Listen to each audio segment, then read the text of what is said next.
Vamos abrir as nossas Bíblias no livro de Gênesis, capítulo 18, a partir do verso de número 16. Eu vou fazer a leitura usando a versão King James. Diz assim o texto: E aconteceu que, quando os visitantes se levantaram para partir, avistaram lá embaixo Sodoma, e Abraão os acompanhava a fim de se despedir.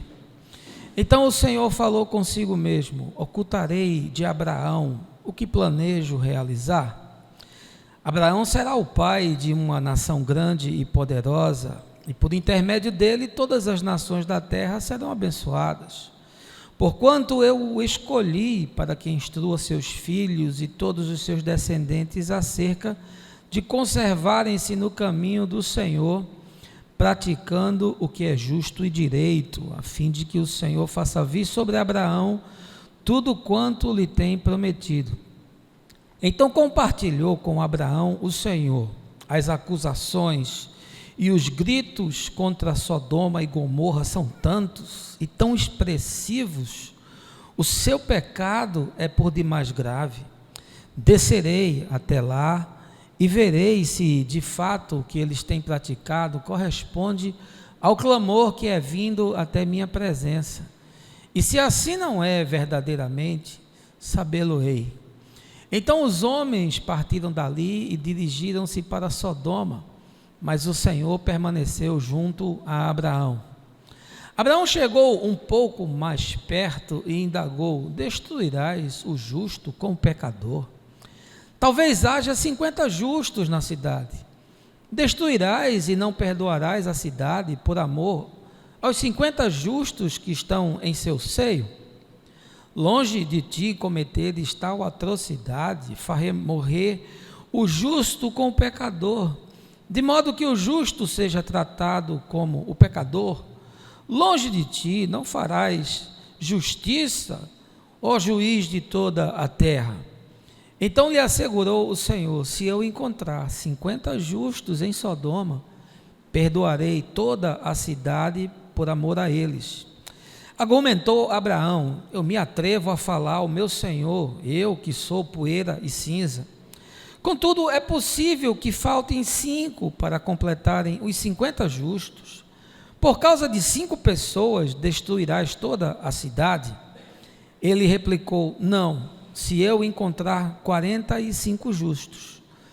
Abraão retomou ainda a palavra e ponderou: mas talvez só existam 40 justos. Ao que ele lhe garantiu: eu não o farei por causa dos 40.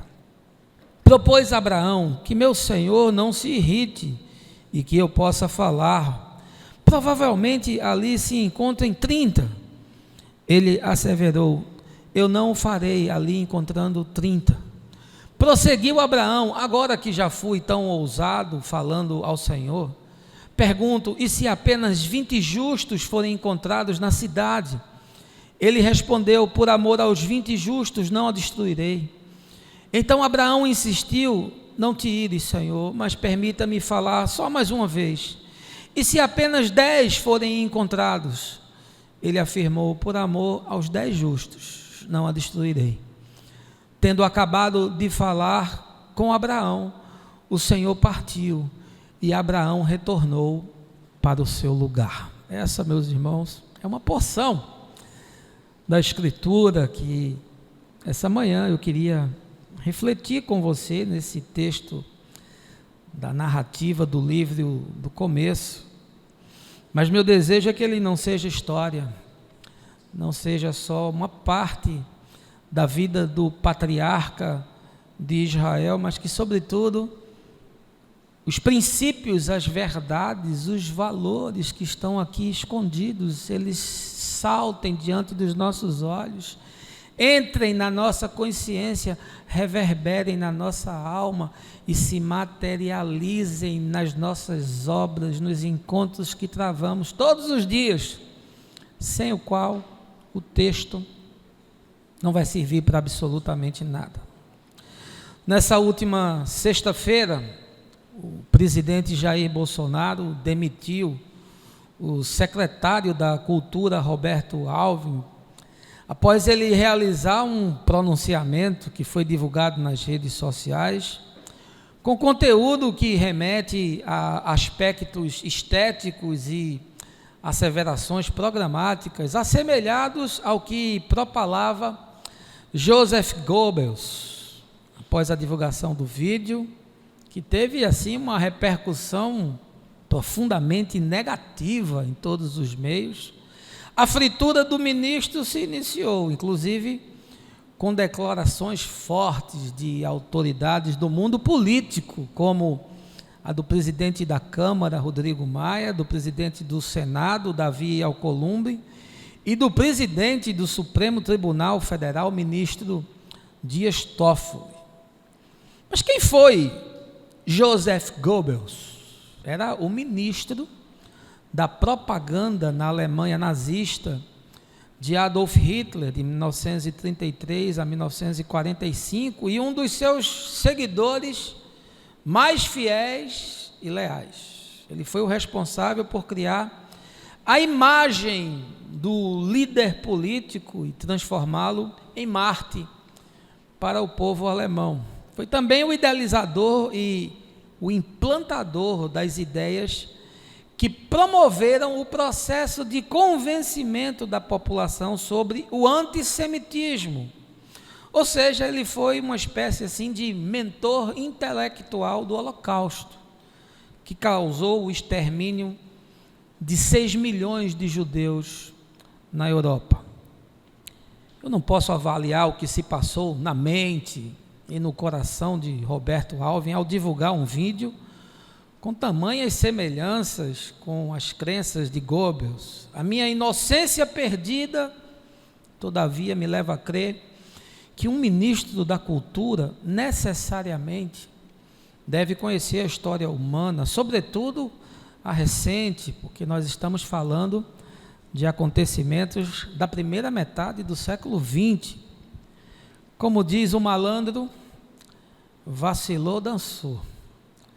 Eu confesso que só tive uma noção um pouco melhor, e ainda assim imensamente precária, do extermínio judeu na Segunda Guerra Mundial, quando eu visitei o Museu do Holocausto em Jerusalém. O que você tem ali é um documentário cru, sem retoques televisivos, dos fatos que aconteceram, tanto em mídia digital quanto impressa, e também em realidade palpável, com objetos e pertences das vítimas. O que eu posso lhe dizer é que é assustador. O que eu vi e o que eu senti é praticamente indescritível. São salas e mais salas num corredor enorme, e quando você acaba é impossível conter as lágrimas. E aí o questionamento é inevitável: até onde pode ir a maldade humana? Como é que a alucinação de um homem doente pode contaminar uma sociedade inteira a ponto de movê-la na direção de praticar atos tão bizarros? O que eu vi naquele local foi a malignidade em sua expressão mais cruel. Mas mesmo em meio a densas trevas, sempre há um facho de luz. Era o caso de Dietrich Bonhoeffer, pastor luterano, membro da resistência nazista na Alemanha de Hitler, assassinado pelo regime em 1945, que foi uma das poucas vozes de lucidez naqueles dias, um homem bom, soterrado em meio a uma geração perversa. Martin Luther King, pastor metodista e ativista político norte-americano, o mais importante líder do movimento dos direitos civis dos negros nos Estados Unidos na década de 1960, afirmou certa vez: o que me preocupa não é o grito dos maus, mas o silêncio dos bons. De fato, quando o justo se cala e deixa de agir, a maldade campeia. Se existissem 1000 homens e mulheres como Bonhoeffer, talvez Hitler não tivesse conseguido hipnotizar aquela sociedade. Nós, como discípulos de Jesus, deveríamos estar influenciando fortemente a geração na qual nós existimos, sob o risco de vermos o mal triunfar sobre o bem, o que já tem acontecido. É de John Wesley, líder anglicano do século XVIII, a famosa frase: Deus, dá-me 100 homens que nada temam, senão o pecado, e que nada desejem, senão a ti, e eu abalarei o mundo. Essa manhã eu queria tratar desse tema, sobre o fato de que você, e você que me assiste, é o que detém o furor da vara do juízo sobre esse mundo caído e mau. E aqui surge a questão: o que você está fazendo diante do que está posto aí? Mas eu não queria avançar sem antes lhe convidar a um momento de oração. Baixe aí a sua cabeça, feche os seus olhos. Pai, nós entramos nesse local para ser confortados pela Tua misericórdia e confrontados pela Tua justiça. Não viemos aqui para nos divertir, não viemos aqui para um encontro social, não viemos aqui para prestar um culto religioso que nos faz agir de forma devota dentro do espaço de celebração, mas que não produz uma consciência viva que se desdobre para além dessas paredes. Nós queremos entrar aqui para te adorar, mas queremos sair daqui para servir o nosso semelhante. Essa manhã, abre o nosso entendimento e fala conosco, Deus, para que a tua palavra nos conforme segundo o Evangelho e nos leve a agir conforme Jesus. É o que eu te peço, no nome do Senhor. Amém. Fizemos a leitura no livro de Gênesis, que é o primeiro livro das Escrituras Sagradas, mas não é o primeiro a ser escrito. Primeiro livro do Pentateuco, que é a Torá dos judeus, e segundo a tradição, foi escrito por Moisés, mas eu particularmente não creio que tenha sido. O texto que nós temos em mãos é, na verdade, uma colcha de retalhos, uma composição literária com relatos históricos orais que foram sendo passados de geração a geração durante aproximadamente 1000 anos, até criarem uma certa unidade e uma forma de compreensão. Segundo os teólogos, o Gênesis é o resultado do trabalho de escribas antigos que escreveram durante 3 momentos importantes da história de Israel. São escritos surgidos na época do rei Salomão, ou seja, ali por volta de 970 a.C. São também textos do período de 800 a 700 a.C., e alguns fragmentos de textos ainda do exílio babilônico, ali por volta de 590 a.C. As narrativas que nós encontramos no Gênesis são reflexões do povo de Deus sobre a origem da humanidade e sobre o mundo. A crítica literária já desenvolveu que esse material é resultado das experiências vividas pelo povo hebreu, mas não exclusivamente, porque eles se estabeleceram numa região onde havia muitas civilizações.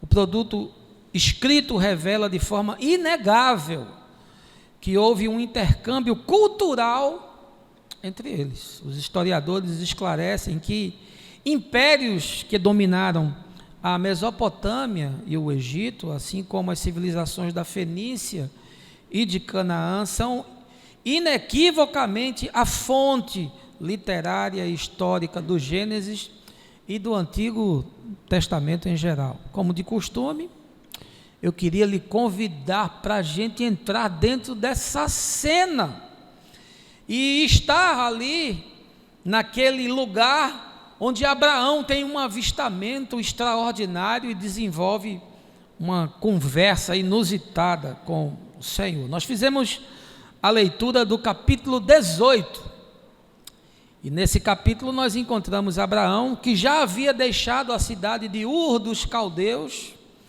Ele havia saído com Sara, sua mulher, com Ismael, seu filho, com uma concubina e com toda a sua casa, estabelecidos nos carvalhais de Manre, é onde o texto nos fala, fica ali bem próximo da cidade de Hebrom, aquela cidade alta. Se a gente for ler o início desse capítulo, vamos perceber que Abraão foi visitado por 3 homens. Na verdade, nós qualificamos esse tipo de episódio como uma teofania. Na verdade, eram 3 anjos de Deus, que segundo o texto tinham a incumbência de ir até as cidades de Sodoma e de Gomorra e observar o que ali estava se passando, porque conforme a narrativa, o clamor da cidade se multiplicava e o seu pecado se agravava muitíssimo. A partir daí, inicia-se uma conversa entre Abraão e o Senhor, onde Abraão faz assim uma barganha. Se Abraão fosse comerciante, ele ficaria milionário. E de alguma forma ele, para se estabelecer naquela região, precisou aprender a vender. E aí, a tentativa de negociação de Abraão com Deus é para que ele não destrua a cidade, se ali houver gente do bem, gente da paz, gente boa de Deus, como a gente chama aqui. A ortodoxia cristã, associada a uma interpretação fundamentalista das Escrituras, de forma profundamente equivocada, atribui a destruição de Sodoma ao pecado da homoafetividade. É daí que vem a tradição de atribuir o termo sodomia ou sodomita à prática sexual entre pessoas do mesmo sexo. Na verdade, o pecado de Sodoma não era apenas a perversão sexual e não a homoafetividade, mas conforme o profeta Ezequiel, capítulo 16, verso 49, que diz: eis que essa foi a iniquidade de Sodoma, soberba, fartura de pão e próspera tranquilidade, teve ela e suas filhas, mas nunca amparou o pobre e o necessitado. A epístola de Judas, que faz menção à destruição da cidade, no capítulo 1, verso 7, diz: como Sodoma e Gomorra e as cidades circunvizinhas, que havendo se entregado à prostituição, como aqueles seguindo após outra carne, são postas para exemplo do fogo eterno, sofrendo punição. A nossa moral judaico-cristã, para não dizer a falsa moral, não nos permite olhar para os fenômenos, mas apenas para a realidade iminente. E por isso, nossa interpretação da Escritura é tão cheia de juízo, de preconceito, é cheia de um pudicismo hipócrita. Nós poderíamos ser muito melhores se não quiséssemos ser tão bons, afirmou Sigmund Freud. A verdade é que a imoralidade sexual, e não a homoafetividade, é o resultado de um estágio último da integridade da alma humana, é a perda da consistência da nossa solução interior, quando as relações se banalizam, quando as pessoas se coisificam, se resumem a ser pedaços de carne, quando o amor é trocado pela volúpia e pelo prazer, então o que de melhor possa haver no indivíduo morre. O pecado de Sodoma é esse, a morte do indivíduo, não apenas pelo descaso com a dor do outro, pela desensibilização, pela desumanização, conforme assevera Ezequiel, mas também pela falência do amor naquilo que há de mais profundo entre as pessoas, o sexo. Pois quando o amor se dessignifica, você morre. E se o amor morre no homem, toda a sociedade morre. Na última quarta-feira, na cidade de Araçatuba, interior de São Paulo, o corpo do advogado Ronaldo César Capelari, de 53 anos, foi encontrado esquartejado em 18 pedaços.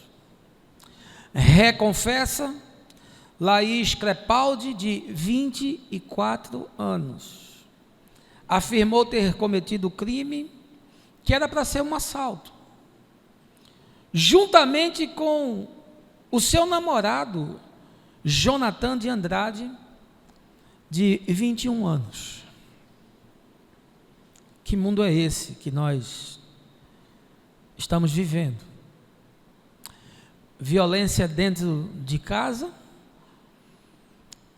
com feminicídios, com mulheres espancadas, com crianças molestadas, com homens violentos, que se embriagam e chegam em casa e acham que a solução para tudo é a pancadaria, com pastores safados que não deixam que as mulheres denunciem.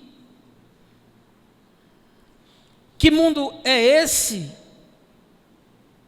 De tanta violência fora das casas, que as pessoas no trânsito agora, numa discussão, puxam uma arma e atiram no outro.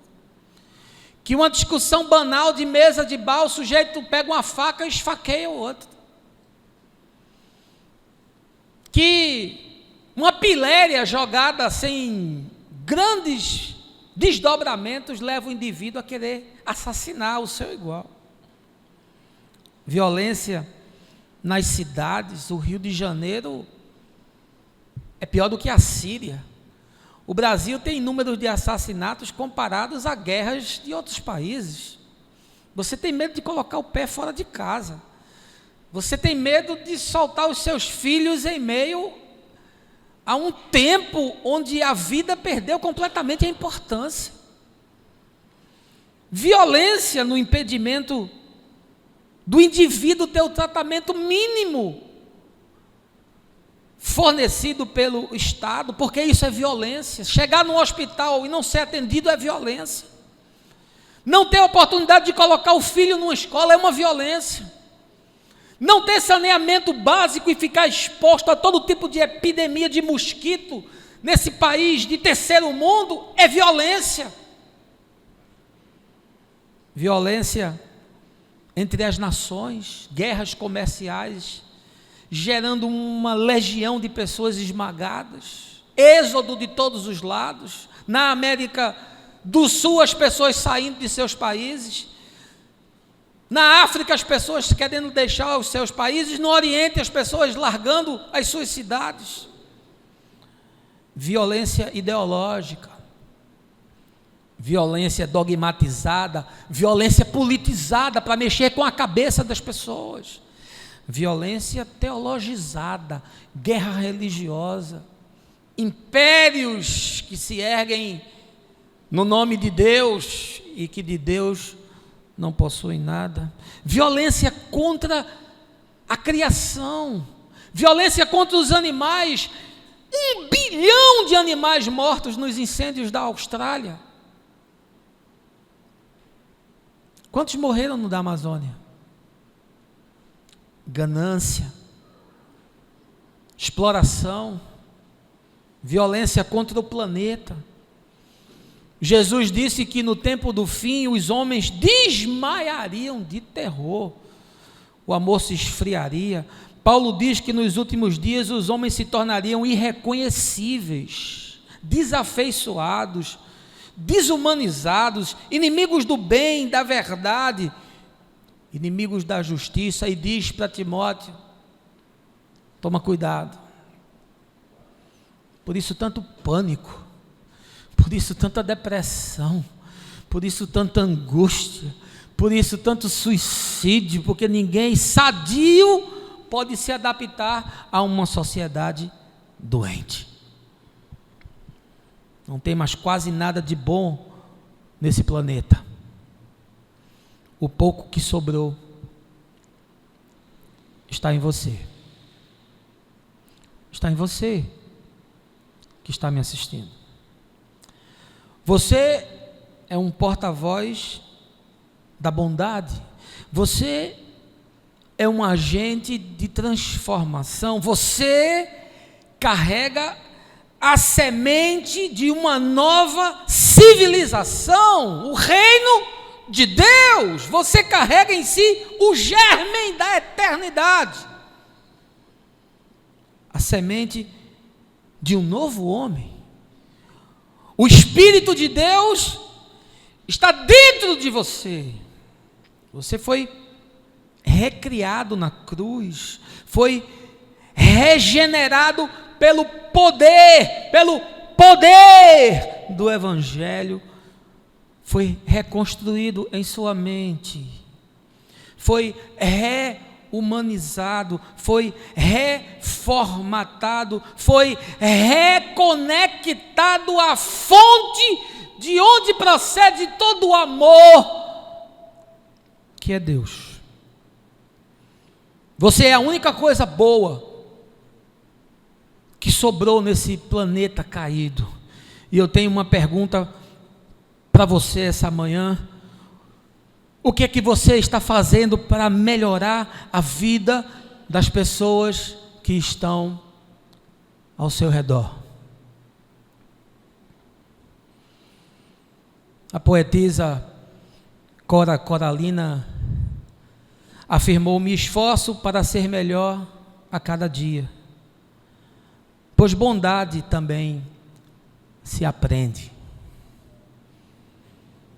Onde você chega, deveria chegar o reino de Deus. Jesus disse: o reino de Deus está dentro de vós.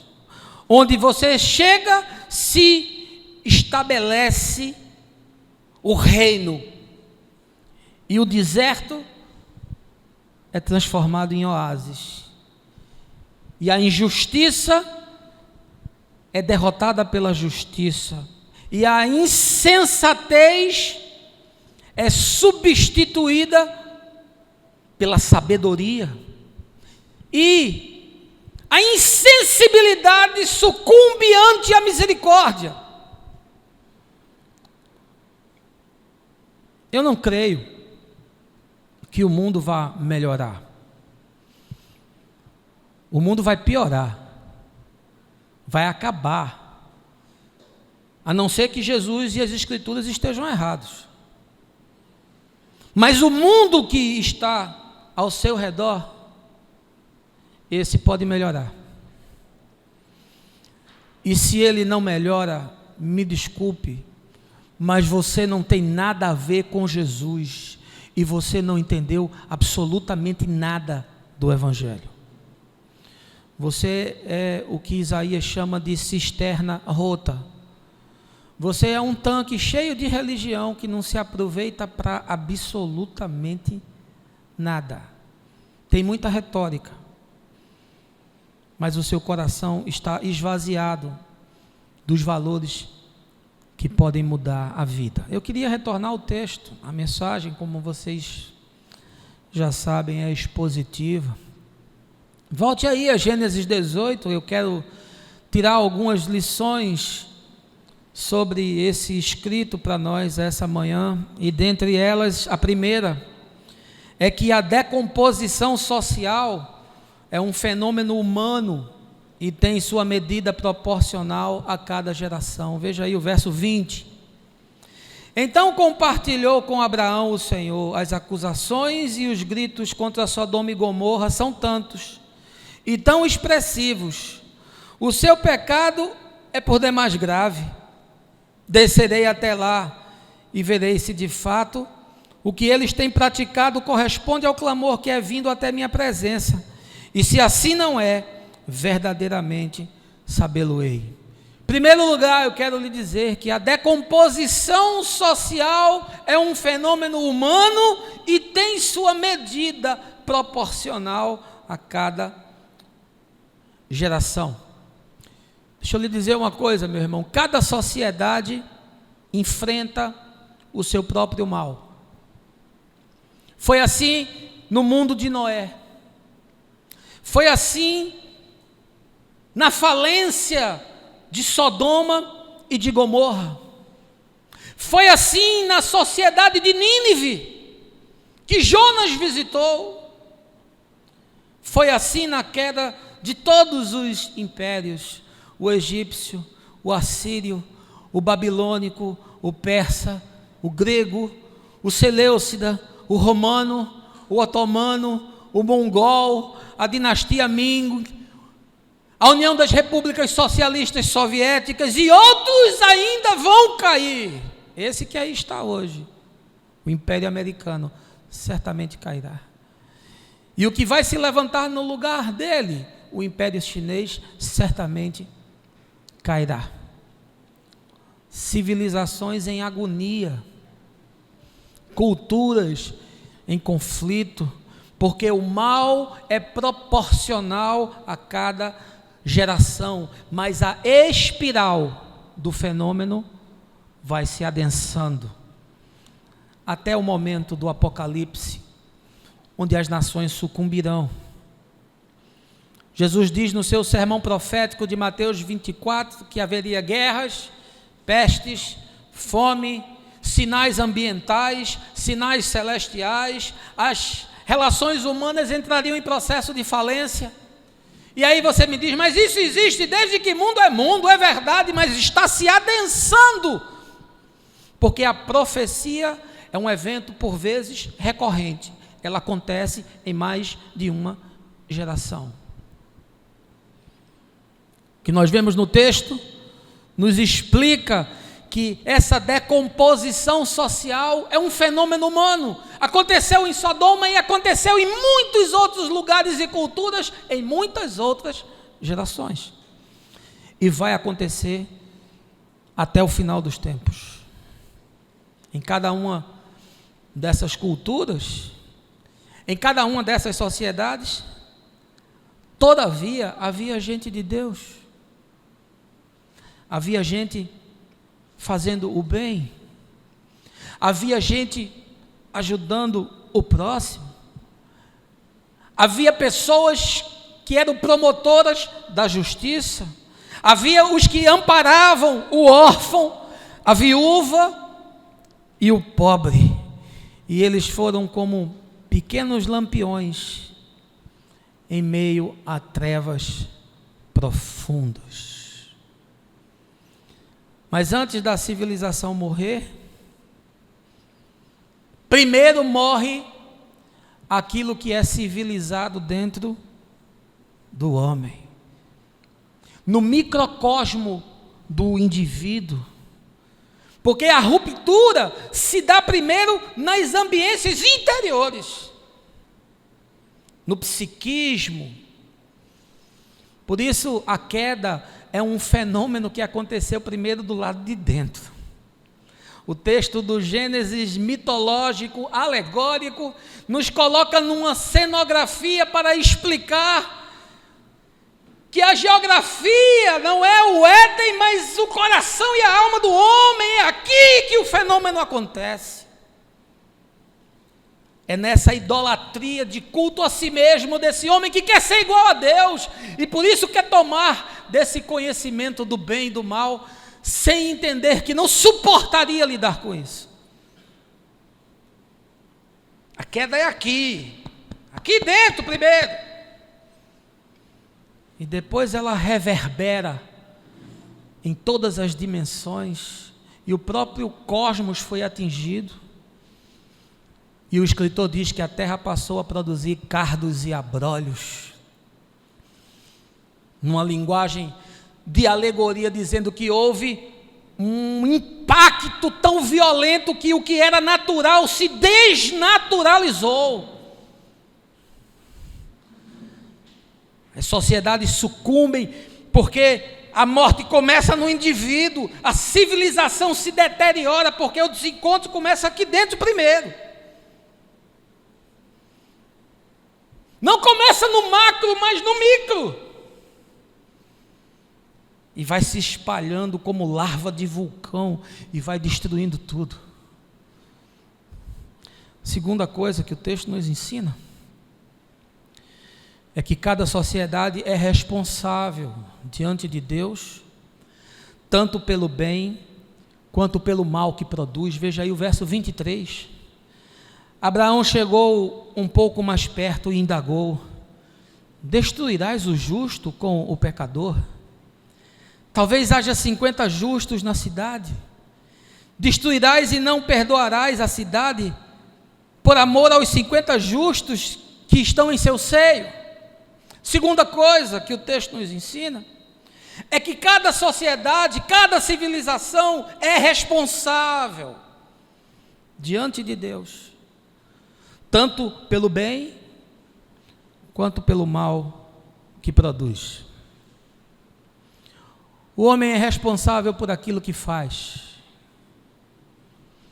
E por isso a Escritura afirma, por intermédio do nosso mano Paulo, que aquilo que o homem semear, isso também ceifará. Deus fez o homem livre, diz o escritor do Eclesiastes, mas ele se meteu em muitas astúcias. Deus deu ao homem a capacidade de escolher, não criou robôs, ainda que a igreja queira produzir bonecos. Mas Deus não fez bonecos, Deus fez pessoas autônomas. Mas toda liberdade implica responsabilidade. Deixa eu lhe dizer uma coisa: você é responsável pelo que você faz. Deixa eu lhe dizer uma coisa, para você político, governante, líder empresarial, você vai responder diante de Deus pelo que você faz. É por isso que a Escritura fala que há uma medida para a iniquidade, como também fala que há a dispensação do tempo. Perceba que em vários lugares você encontra esses termos, na dispensação dos tempos, quando se cumpriu o tempo, e também fala da medida da iniquidade. O que é isso? É porque parece que há um limite para a maldade, ante o qual Deus entrega o homem à sua própria sorte. Deus faz o mal? Não. Quando Tiago e João disseram para Jesus: Senhor, vamos descer fogo e transformar em churrasco esse pessoal de Samaria que não quer te receber, Jesus disse: você não sabe nem de que espírito você é. Portanto, eu não poderia acreditar que Deus jogou fogo em Sodoma e Gomorra, mas essa é uma construção narrativa segundo a possibilidade de entendimento e de interpretação de quem escreve. Mas a revelação é progressiva. Eu preciso entender que é em Jesus que as coisas se coadunam e Deus pode ser melhor entendido em Jesus. Então o que acontece? Acontece que Deus entrega o homem à sua própria sorte. E você quer viver uma tragédia na sua vida? É Deus se afastar de você. Porque o escritor de Hebreus diz que Deus disciplina ao filho a quem ama. Mas se você está sem disciplina, você é bastardo. A maioria das catástrofes ambientais que nós vemos não são o resultado da mão de Deus, são o resultado das ações humanas. Desde Caim, que criou instrumentos para manipular a terra, até os nossos dias, onde o domínio da natureza traz suas próprias consequências. Aí a pessoa me diz: eu não posso acreditar num Deus que produz um tsunami para arrasar com um país. E desde quando você pode culpar Deus por isso? É Deus quem está poluindo o ar? É Deus quem está fazendo a camada de ozônio desaparecer? É Deus que está tocando fogo nas geleiras? É Deus quem está poluindo os rios? É Deus quem está queimando as matas? É Deus quem está matando as espécies animais que produzem o equilíbrio de todo o ecossistema? Não, meu amigo, quem está fazendo isso sou eu e você. Eu não acredito num Deus que deixa criancinhas morrer de fome na Etiópia. Não, Deus não fez isso não. Há hoje capacidade produtiva no mundo para alimentar 9 bilhões de pessoas. Nós temos 7,5 bilhões. E por que não alimenta? Porque a ambição humana não permite. Não é Deus. Porque cada sociedade é responsável diante dele, tanto pelo bem quanto pelo mal que produz. E aí, quando chega numa certa medida, quando alcança um determinado tempo, é como se Deus tirasse a sua mão e dissesse: agora vocês estão entregues a vocês mesmos. O que acontece em Sodoma e Gomorra é que ali existia um lençol de gases que, no encontro de uma erupção vulcânica, promove aquela explosão que desterra aquilo tudo, e geologicamente já foi comprovado, e arqueologicamente já foi comprovada a destruição. Mas daí a dizer que Deus patrocina isso? Não. Mas Deus permitiu que acontecesse, porque a medida da iniquidade foi alcançada. E você acha que no nosso país a medida da iniquidade vai chegar ao seu limite quando? Ou você acha que Deus não está ouvindo aquela mulher dentro de uma palafita, com os filhos morrendo de fome? Ou você acha que Deus está surdo e não está ouvindo o sujeito na Cracolândia gemendo, comendo morte, cheirando cocaína na mão de um traficante maldito que vai lhe tirar a pele e os ossos? Você acha que Deus não está ouvindo eles? Não foi Deus que destruiu Sodoma e Gomorra. Quem destruiu Sodoma e Gomorra foi o próprio povo que ali morava. Conforme o que lemos em Ezequiel, conforme o que vemos em Judas. Quem está destruindo o Brasil somos eu e você. E os políticos que nós colocamos no Congresso, no Senado, na governança de estados e de cidades, na Câmara dos Vereadores. Lucas 10, capítulo 10, versos de 13 a 14, Jesus diz: ai de ti, Corazim, ai de ti, Betsaida, porque se em Tiro e Sidom tivessem sido feitos os milagres realizados em vocês, há muito eles teriam se convertido. Quanto mais luz, mais cobrança haverá. Quanto mais dons, mais responsabilidades. Porque Jesus disse: ao que tem se lhe dará, e ao que não tem, até o que tem lhe será tirado. Nós somos responsáveis e vamos responder diante do juiz de toda a terra. Terceiro lugar, o texto do Gênesis nos ensina que no Evangelho os filhos de Abraão são chamados para ajudar na transformação do mundo. Veja aí o verso 18. Abraão será o pai de uma nação grande e poderosa, e por intermédio dele todas as nações da terra serão abençoadas, porquanto eu o escolhi para que instrua seus filhos e todos os seus descendentes acerca de conservarem-se no caminho do Senhor, praticando o que é justo e direito, a fim de que o Senhor faça vir sobre Abraão tudo quanto lhe tem prometido. Terceiro lugar, o texto nos revela que no Evangelho os filhos de Abraão são chamados para ajudar na transformação do mundo. Abraão foi o pai de muitas nações, conforme nos esclarece Paulo, por causa da sua fé. Nós somos filhos de Abraão pela fé. Mas é em Jesus que Deus cria uma nova nação. A nação santa, conforme Pedro, um novo povo, o povo de Deus, uma nova geração, a dos filhos de Deus. E aí João diz que Deus nos deu o poder de sermos chamados filhos de Deus. Não há mais a ideia da exclusividade de Israel. Não existe esse ufanismo de que Deus escolheu para si exclusivamente um povo. Isso é idiotice, isso é soberba, isso é prepotência, isso é jactância.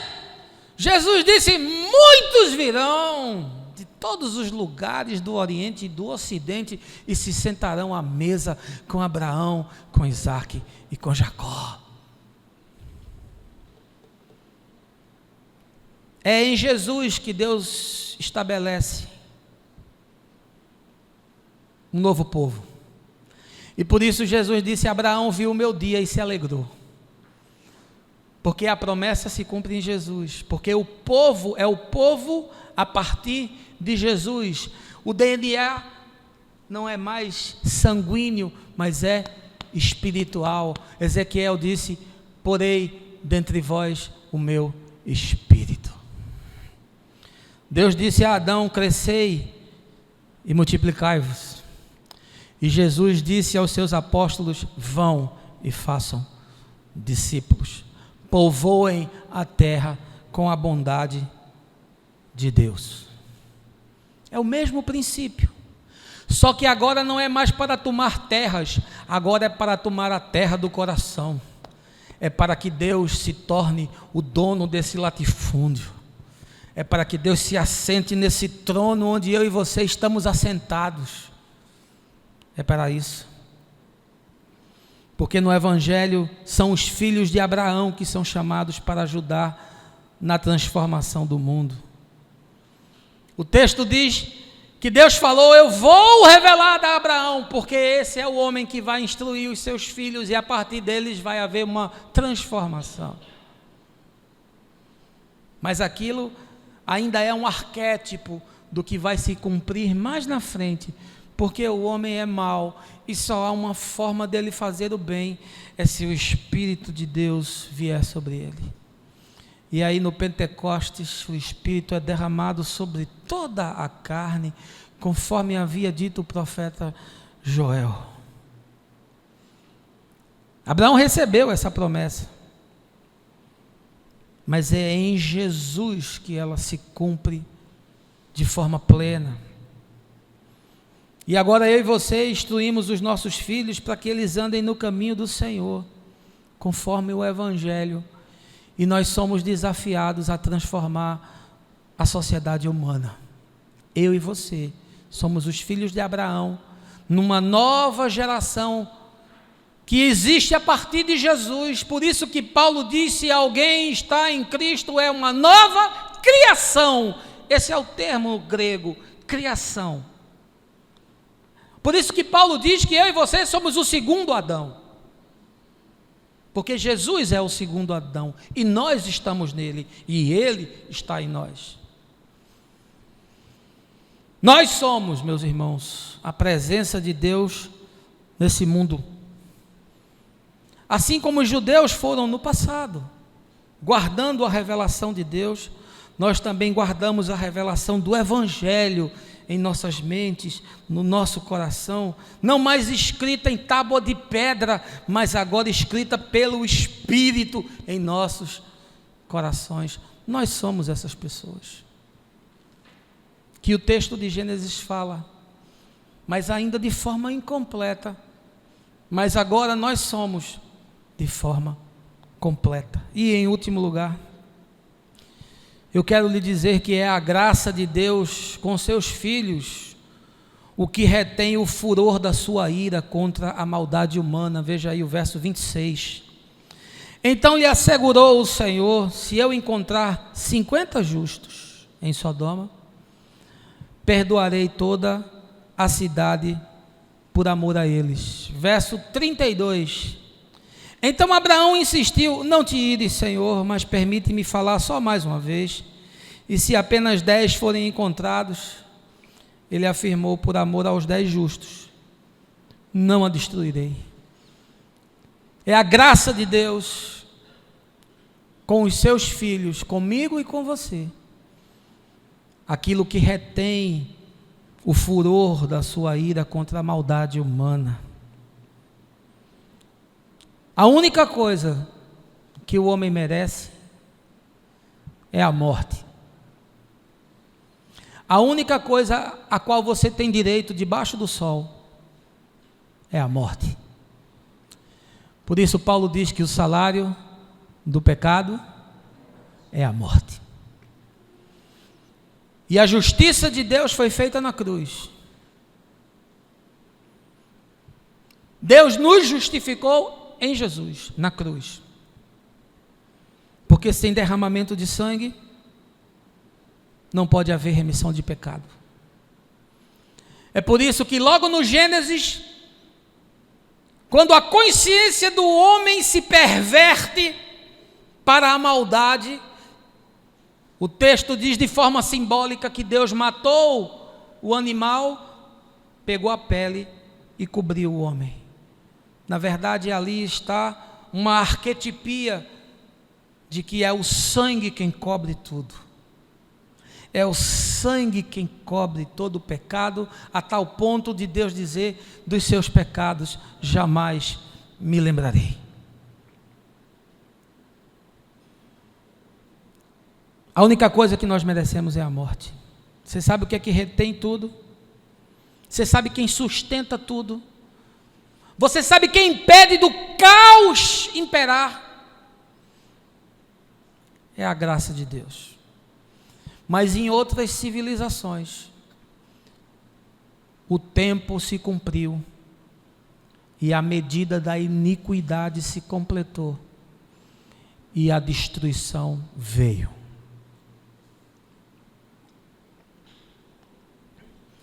É a graça de Deus quem sustenta o universo inteiro. É a tolerância de Deus com a maldade humana, que existe como fruto do seu amor por mim e por você. Por amor aos santos, Deus retém a ira da sua justiça contra o mundo. E Abraão disse: Senhor, se tiverem 50, ele disse: se tiver 50 eu não destruo. E aí começa uma barganha. Perdão, entre Abraão e Deus. Ao ponto de Abraão dizer: e se tiver 10? Deus disse: se não tiver 10, eu não destruirei. E se tivesse 1, Deus não destruiria. Mas aquela geração inteira havia se corrompido. E o homem bom e justo que havia foi tirado, que era Ló. E ainda assim a sua mulher ficou olhando para a poeira de Sodoma. E foi petrificada. É a graça de Deus quem sustenta. Você sabe por que nós não sucumbimos como civilização ainda? Porque Deus está sustentando. E sabe por que Deus sustenta? Por sua causa, por sua causa, por minha causa. É por amor a mim e a você que Ele sustenta. Você, meu irmão, você, minha irmã, minha amiga, meu amigo, você é o que restou de bondade no mundo. E aí você precisa manifestar os dons de Deus para curar a terra. Que tragédia se você se tornou uma fonte de onde não sai água. Que tragédia se você se tornou uma fonte salobra, de onde sai água doce e água salgada.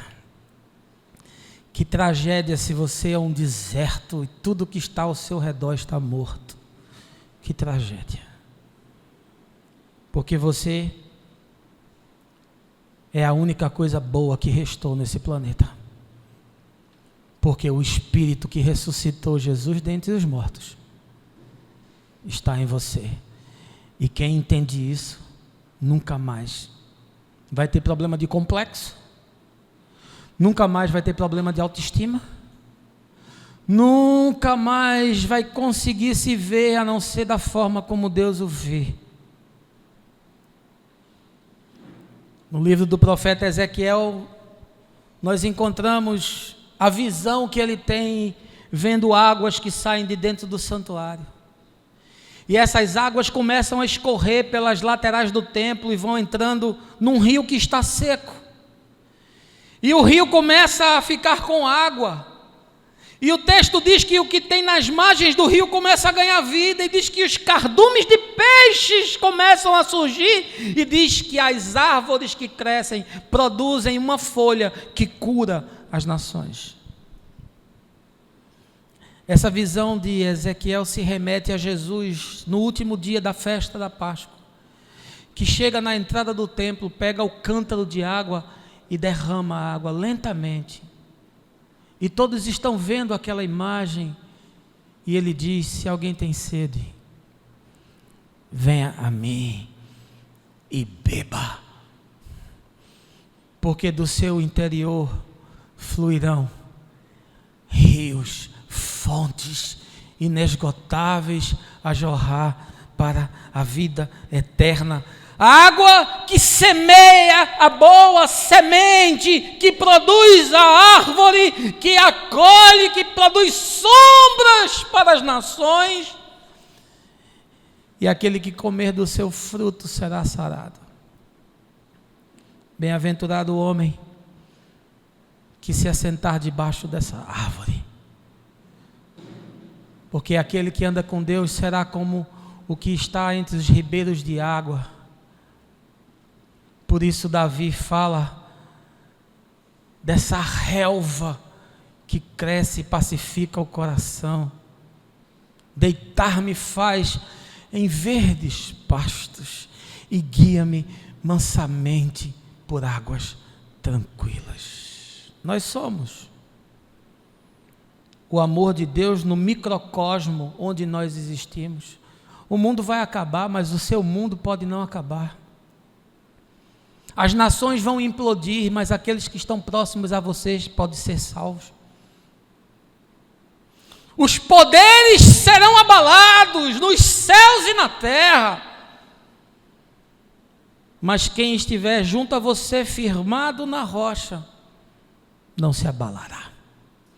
1000 cairão ao seu lado, 10.000 à sua direita, mas você e a sua casa não serão atingidos.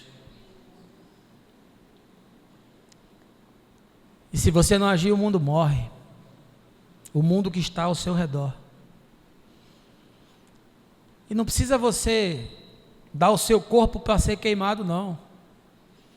São pequenas ações, pequenos gestos, nos encontros que você trava todo dia. Pequenos gestos de amor, de solidariedade, de respeito, de tolerância, de bondade, de justiça, de generosidade, de agentes da pacificação, de embaixadores da reconciliação de Deus. Pequenas atitudes que mudam o mundo que está ao seu redor. Não precisa virar um pregador como eu, não. Esse é meu privilégio e minha sina. Mas você pode atender bem ao paciente, ao aluno, ao cliente, à empregada, ao porteiro do prédio, ao transeunte na rua. Porque Jesus disse que seria encontrado nessas pessoas. E ele disse: você me viu com fome e não me deu comida.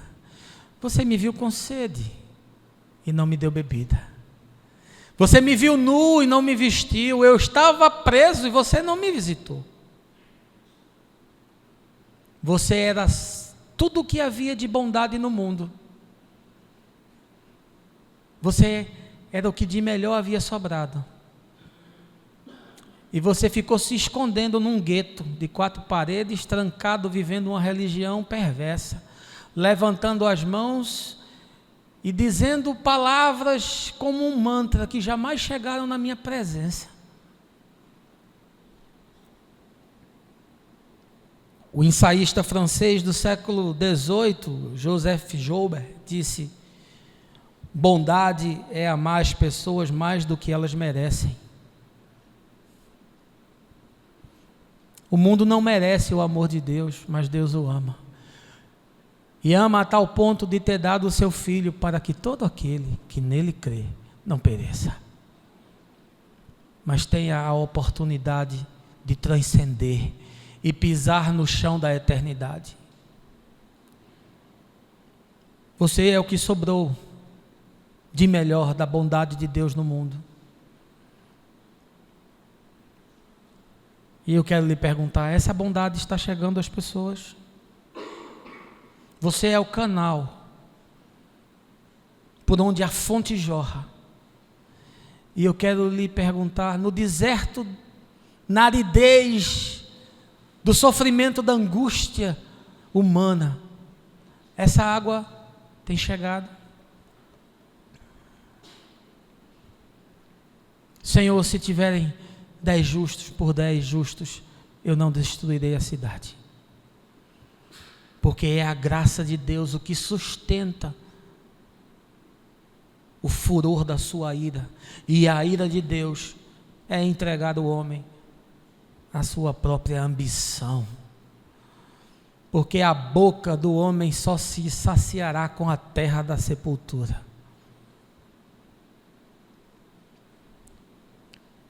Eu queria concluir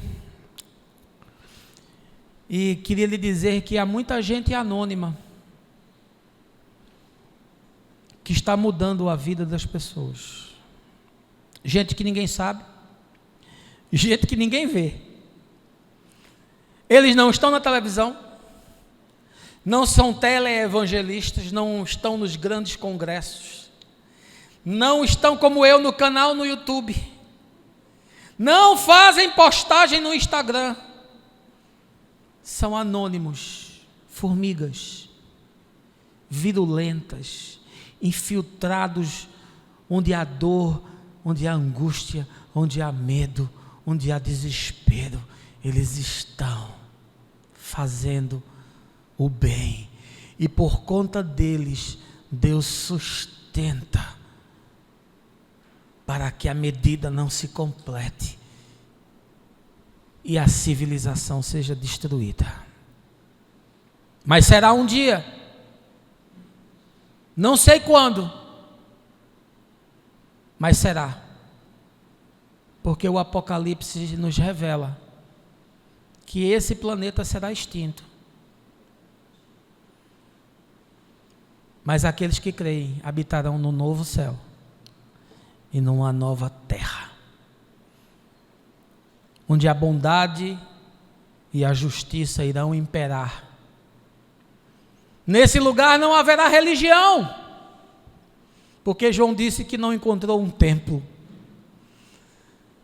mas haverá o amor, porque Paulo diz que a fé, a esperança e o amor prevalecerão. Que Deus lhe abençoe, que você tenha um bom domingo. Eu vou sair com o Xandão para comer uma carninha, que eu sou filho de Deus. E a gente vai se encontrando assim, e é de encontro em encontro, que a mente vai abrindo e o coração vai sendo arado para que a boa semente do Evangelho frutifique. E o mais, você já sabe, o mais eu vou te falando no caminho, no nome de Jesus. Amém.